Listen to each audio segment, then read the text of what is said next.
అండి, అర కేజీ అనమాట. ఈ అర కేజీ 180 రూపాయలు తీసుకున్నారండి. దీంట్లో ఆఫ్ చేసుకుందాం. అక్కడ పొయ్యి మీద 5 లీటర్ల వాటర్ తీసుకున్నాం. వేడి గోరువెచ్చని నీరు అనమాట. ఇందులో ఇది కలుపుకున్నాం. ఇలాగ బాక్స్లో వస్తుందండి. ఇది కలిపిన ఇంకో గ్రాం ఇలాగ స్ప్రేడ్ చేద్దామండి. జ్వర పని చేద్దాం చూద్దాం.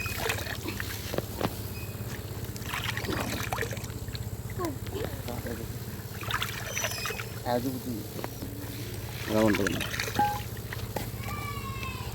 ఇలా ఉంటుందండి. ఇది తీసుకొని మనం అందులో వేసి కర్రీ ఒరే ఇలా రాకండి నెట్టాయిలు.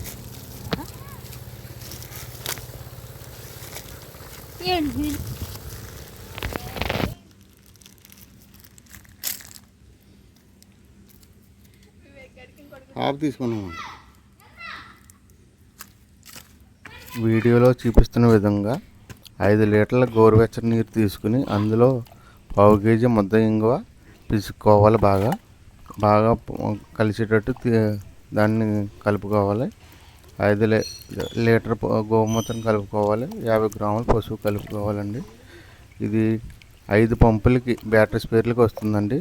అంటే ఒక్కో పంపుకి 1 లీటర్ చొప్పున కలుపుకొని పంటలపై పిచికారీ చేసుకోవాలి. నేనైతే వంగతోటపై పిచికారీ చేస్తున్నాను. కాయ పుచ్చికి మంచిగా పనిచేస్తుంది.